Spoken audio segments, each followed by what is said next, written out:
सुंदरपुर नाम का एक जंगल था। जंगल में राजा चील अपने दरबारी पक्षियों के साथ बैठे हुए थे। दरबार में रानू चिड़िया अभी तक नहीं आई थी। देर से आने के कारण राजा ने रानू को कई बार टोका था, लेकिन ना जाने क्यों रानू को आज भी आने में देर हो जाती है। अरे ये रानू कहाँ पर है? अभी तक आई क्यों नहीं दरबार में? दरअसल रानू राजा चील की सबसे अजीज और विश्वासी मंत्री थी। सभी दरबारी पक्षी उससे बहुत ईर्ष्या रखते थे और उसे फंसाने में लगे रहते थे। अरे रानू का तो ये रोज का है, वो कभी टाइम पर आती कहाँ है? हाँ, बिल्कुल सही कहा तुमने मोंटू। अभी देखो, 2-3 दिन पहले ही महाराज ने उसे कहा था कि समय पर आना, लेकिन देखो मजाल है इस बात का अगर उस पर कोई असर भी पड़ा हो। हाँ, सही कह रहे हो तुम लोग।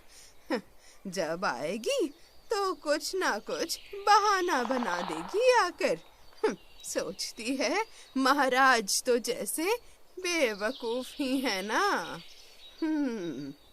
अब ये सब बातें सुनकर राजा चील आवेश में आ जाते हैं और गुस्से में कहते हैं, अरे शांत हो जाइए, शांत हो जाइए। ये क्या बातें कर रहे हैं आप लोग? आज आने दो रानू को। आज मैं उसे सबक सिखा कर ही रहूंगा। राजा ऐसा बोल ही रहे थे कि इतने में रानू चिड़िया दरबार में आ जाती है। उसे देखते ही राजा चील गुस्से में उससे कहते हैं, रानू वहीं रुक जाओ, मैं तुम्हें इस दरबार से निकाल रहा हूँ। अब तुम्हें इस दरबार में आने की कोई जरूरत नहीं। अरे क्या हुआ महाराज, आप ऐसा क्यों कह रहे हैं और मुझे दरबार से क्यों निकाल रहे हैं भला? मुझे तुमसे कोई बात नहीं करनी रानू। मैं जो भी कर रहा हूँ उसके जिम्मेदार सिर्फ तुम हो। अभी के अभी दरबार छोड़कर चली जाओ, यहाँ से चली जाओ। इतना सुनते ही दरबार के सभी पक्षियों को मानो सुकून आ जाता है और वो रानू पर हंसने लगते हैं। ये सब देखकर रानू समझ जाती है कि हो ना हो राजा के गुस्से के पीछे इन लोगों का ही हाथ है, इसीलिए वो किसी से कुछ भी नहीं कहती है। अब ठीक है महाराज, जैसी आपकी इच्छा। ऐसा बोलकर रानू उदास होकर वहाँ से चली जाती है। रानू अपना घर छोड़ के बहुत दूर जंगल में आकर बस जाती है। रानू अपनी पहचान छुपाकर दूर जंगल में एक पेड़ पे नया घर बनाकर उसमें सुकून से रहने लगती है। देखते ही देखते दिन गुजरने लगते हैं। रानू दूसरे पक्षियों के साथ घुल मिल जाती है और बहुत अच्छे से रहने लगती है। लेकिन इधर राजा चील को रानू की बहुत याद आ रही होती है, क्योंकि रानू चतुर और बहुत होशियार थी। हर निर्णय में वो राजा की मदद किया करती थी। अरे ना जाने रानू कहाँ पर होगी और किस हाल में होगी। मैंने भी आवेश में आकर ना जाने उससे क्या कुछ कह डाला। मुझे ऐसा नहीं करना चाहिए था। खैर, अब चाहे कुछ भी हो, मुझे उसे वापस लाना ही होगा।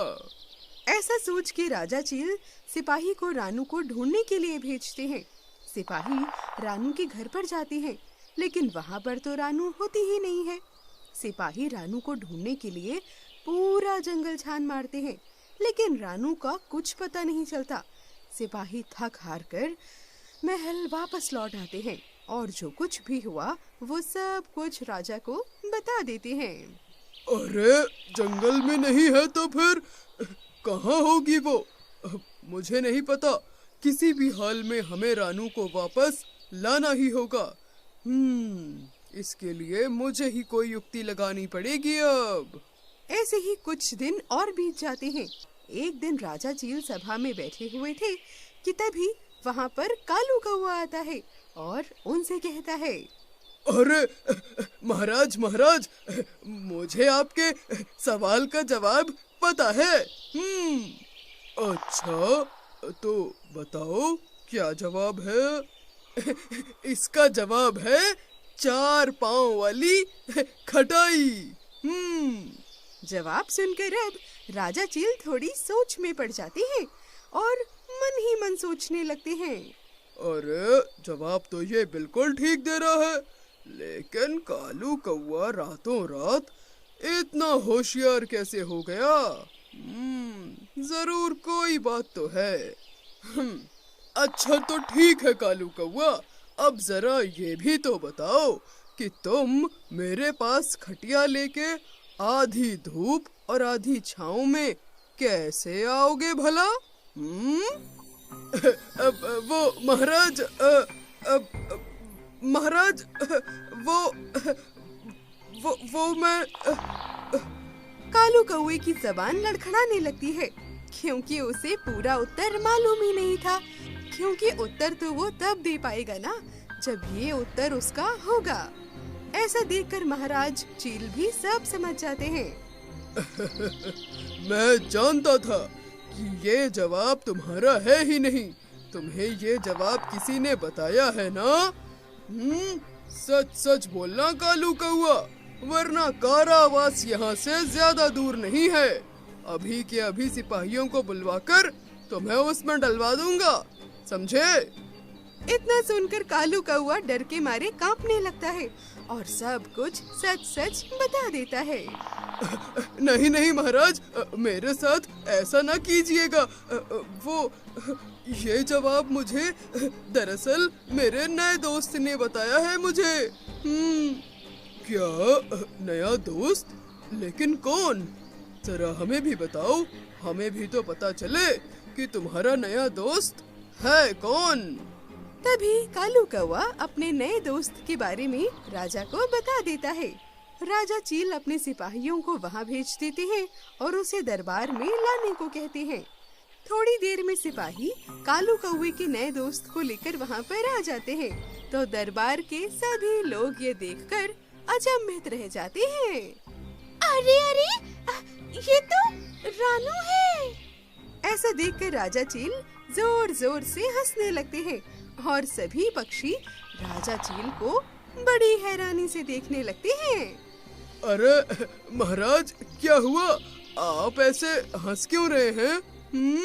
मुझसे कोई गलती हुई है क्या? नहीं नहीं कालू कौवा, लेकिन मुझे इस बात का अंदाजा तो पहले ही हो गया था। मैं तो बस रानू को ढूंढना चाहता था।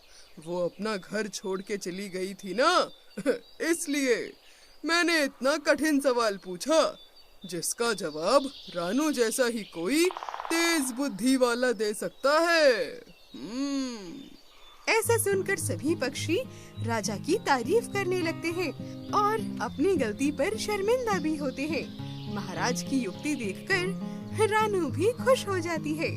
राजा चील इनाम के तौर पर कालू कौवे को 1000 सोने की मोहरें दे देते हैं और उसका धन्यवाद करते हैं। और ऐसे ही सुंदरपुर में खुशियाँ वापस से आ जाती हैं। तो दोस्तों, कैसी लगी आपको हमारी ये कहानी? अगर कहानी अच्छी लगी हो तो वीडियो को लाइक कीजिएगा, चैनल को सब्सक्राइब कीजिएगा और हाँ, कहानी अपने दोस्तों के साथ शेयर करना तो बिल्कुल मत भूलिएगा। मैं आपको मिलूंगी अगले वीडियो में किसी नई कहानी, नई सीख के साथ। तब तक के लिए बाय बाय।